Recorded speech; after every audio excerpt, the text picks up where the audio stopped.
No inverno de 1970, Karen Ferrell e Meredith Mallory, ambas com 19 anos, eram calouras na West Virginia University em Morgantown, nos Estados Unidos. Jovem e destemidas, as colegas de quarto costumavam pegar carona de seu dormitório até o campus principal, localizado a menos de 3 quilômetros de distância. Embora não fosse incomum encontrar algumas pessoas desagradáveis, elas sempre conseguiam chegar ao seu destino com segurança. E na tarde do domingo 18 de janeiro de 1970, as meninas se aventuraram na cidade para ver a apresentação do musical Oliver. E quando acabou, a noite já havia caído. E ao invés de enfrentarem as baixas temperaturas andando de volta ao dormitório, elas decidiram pegar uma carona. Testemunhas relataram posteriormente terem visto a dupla entrando em um sedã de cor clara dirigido por um homem que parecia ter mais ou menos 40 anos. E este avistamento foi a última vez em que elas foram vistas com vida por alguém que não fosse seu carrasco.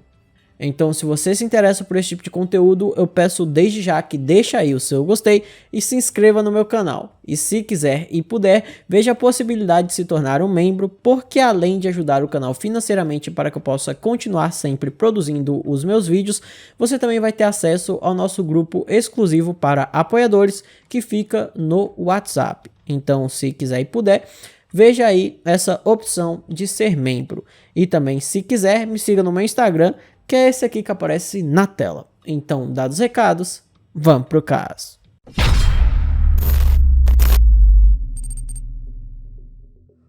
No dia 19 de janeiro de 1970, quando descobriram que Meredith e Karen não haviam retornado ao seu dormitório, as denúncias de seus desaparecimentos foram registradas na delegacia local. No entanto, acreditando que a dupla havia sumido por conta própria, as autoridades esperaram vários dias antes de iniciarem uma busca. Com a demora para se iniciar uma investigação, não tinha como encontrar vestígios das jovens, e somente quando o inverno se transformou na primavera, a polícia começou a encontrar algumas coisas, tendo a sua primeira pista. Em março daquele ano, um menino de 13 anos encontrou a bolsa de Meredith Mallory caída em algumas ervas daninhas perto da rota 119.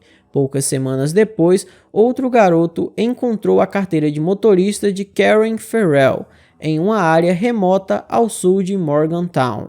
Encorajados pelas descobertas, membros da Polícia Estadual vasculharam as áreas periféricas em busca de pistas adicionais, e seus esforços foram recompensados quando um frasco de comprimidos com o nome de Karen foi descoberto na mesma estrada de terra onde sua carteira de motorista também foi encontrada.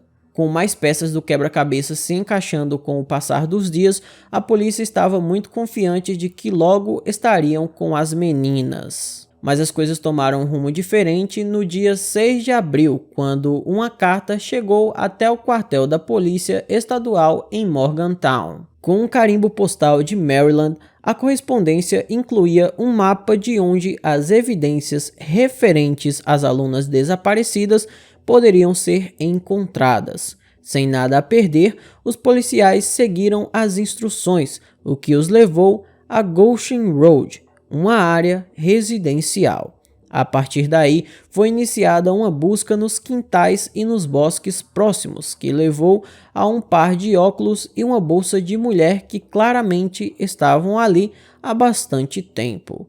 Percebendo que a carta poderia ser sua melhor esperança de encontrar o responsável pelo desaparecimento das meninas, as autoridades utilizaram os serviços do carteiro, bem como os de um especialista em caligrafia, para ajudar a rastrear o autor. Algum tempo depois, chegou outra carta até a polícia. Essa incluía as descrições de onde possivelmente os corpos das meninas seriam encontrados. Então, os policiais e voluntários vasculharam toda a área citada nessa carta e retornaram de mãos vazias. Já no dia 14 de abril, o governador chamou a Guarda Nacional para ajudar nas buscas, no intuito de recuperar os restos mortais de Karen Ferrell e Meredith Malarick. Essa ajuda foi bastante bem-vinda e 48 horas depois, 2 corpos em decomposição foram encontrados. Um membro do grupo que estava realizando as buscas viu um pé saindo de uma pilha de destroços que acabou sendo uma tumba bem construída. Essa descoberta perturbadora acabou sendo ainda pior pelo fato de que as jovens foram encontradas sem cabeça. E após essa descoberta, uma terceira carta chegou até as autoridades, e nela havia uma descrição detalhada de onde as cabeças poderiam ser encontradas. No entanto, aquelas descrições eram muito complicadas e a polícia acabou nunca conseguindo entender o que a pessoa queria dizer com aquilo. E inexplicavelmente, a quarta e última carta não foi enviada até a polícia, e sim para a família de Meredith Malarick, que morava em Nova Jersey. O texto, que era bastante desconexo, consistia principalmente no autor da carta dizendo que as meninas haviam sido vítimas de um ritual satânico. Sendo um aparente especialista no assunto, o autor da carta dizia que as cabeças provavelmente haviam sido usadas em rituais. No entanto, depois de se passarem vários meses, a polícia anunciou no mês de setembro daquele ano que a fonte das cartas havia sido encontrada.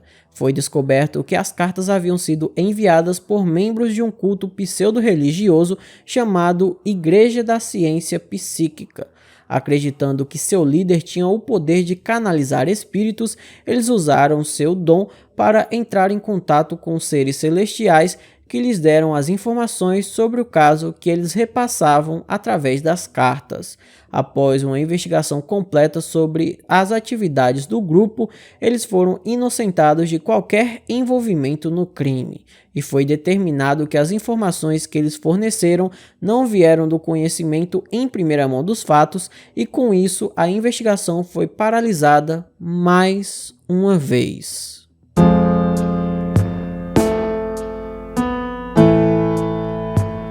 A investigação só tomou força novamente 6 anos depois, quando em janeiro de 1976, as autoridades de Nova Jersey anunciaram que haviam prendido um homem que confessou ter tirado a vida de 2 alunas na Virgínia Ocidental. Com a esperança de encontrar o autor do crime renovada, os agentes da polícia estadual que estavam envolvidos no caso desde o início partiram para Nova Jersey. Ao chegarem lá, os investigadores foram apresentados a Eugene Paul Clauson, de 36 anos, que estava preso desde 1974 por violar uma menina de 13 anos e um menino de 15, sob a mira de uma arma. Com as autoridades de Nova Jersey à disposição para testemunharem os procedimentos, os representantes da Virgínia Ocidental se prepararam para entrevistarem o homem, esperando que finalmente encerrassem a questão do que aconteceu com Karen e Meredith. Com o repórter do tribunal anotando cada palavra de Clauson, ele teria dito que viu as meninas pedindo carona em uma rua movimentada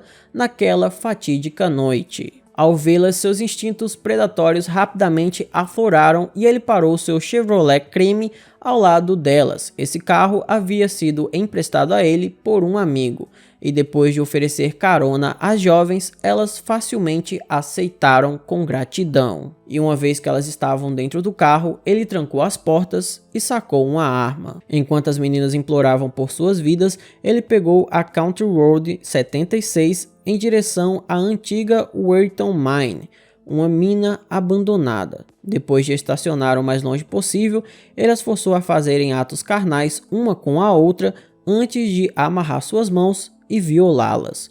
Quando terminou, ele ordenou que as meninas se vestissem e saíssem do carro, e depois de levá-las para a floresta, ele atirou na nuca de cada uma. E em um esforço para atrasar a identificação, ele removeu as cabeças com um facão que havia pego emprestado com seu irmão. Sabendo que não poderia simplesmente deixar os corpos ali, ele os arrastou para uma moita onde deitou um ao lado do outro. E ele teria passado a próxima hora procurando por galhos, pedras e qualquer coisa que pudesse usar para ocultar o seu crime.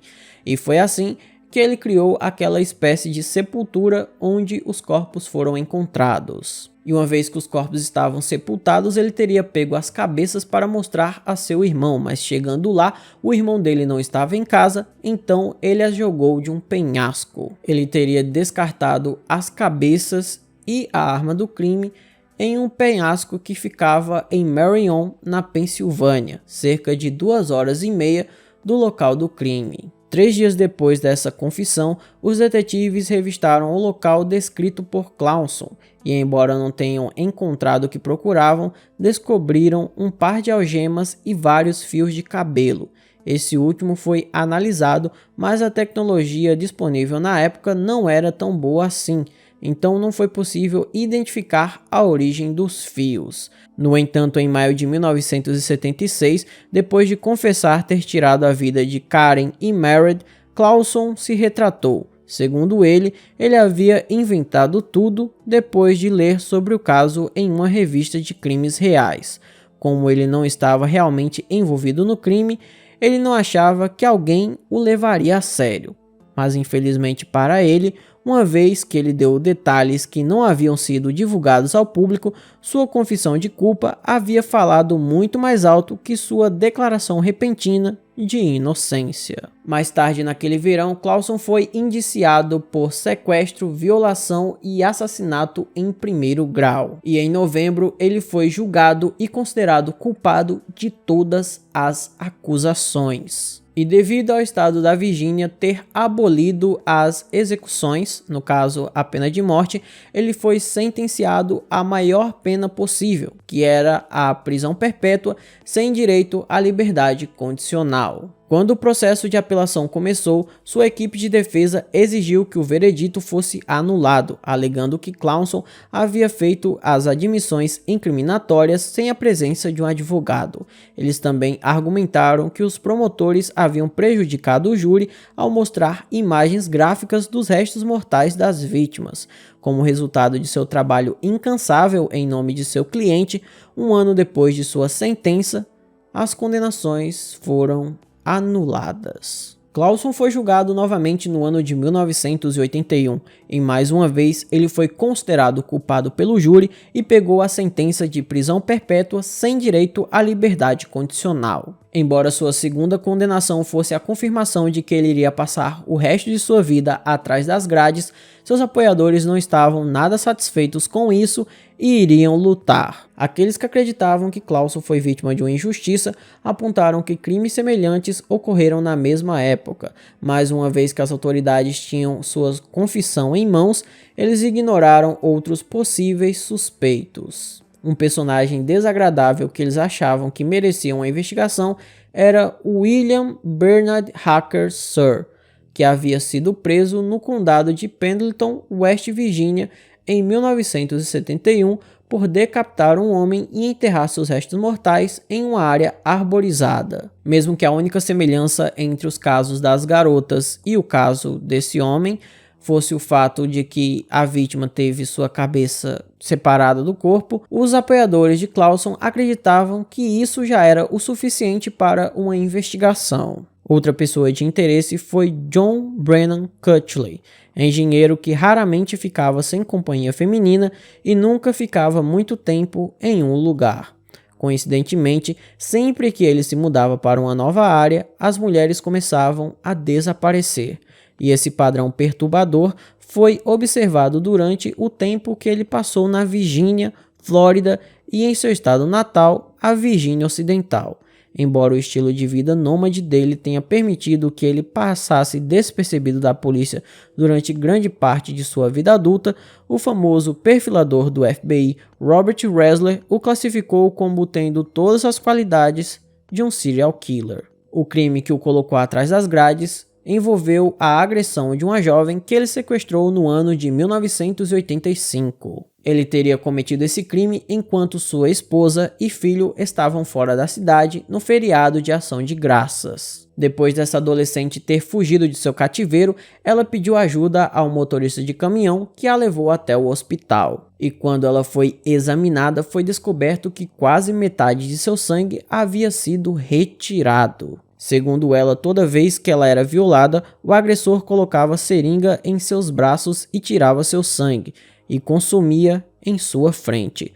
Um médico do pronto-socorro, que estava de plantão no dia em que ela foi levada até ele, disse à polícia que ela estava a poucos passos de perder a vida.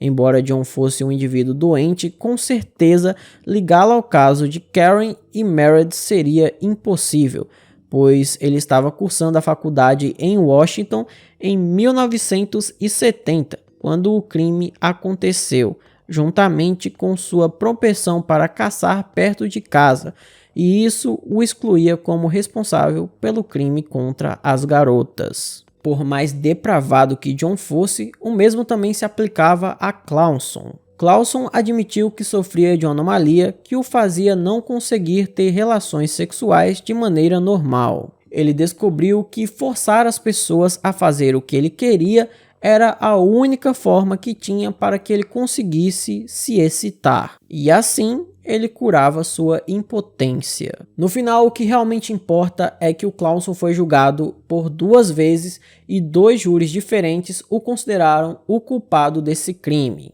E como nenhum registro de óbito dele pode ser encontrado, certamente Clauson ainda está atrás das grades até o dia de hoje. Então esse foi o vídeo de hoje, espero imensamente que vocês tenham gostado da forma como eu narro os casos e nunca do que essas pessoas fazem. Se você gostou, eu peço que deixe um like, se inscreva no canal, mande para todos os seus amigos, me siga nas minhas redes sociais. Agora vamos ver os nomes dos membros do canal.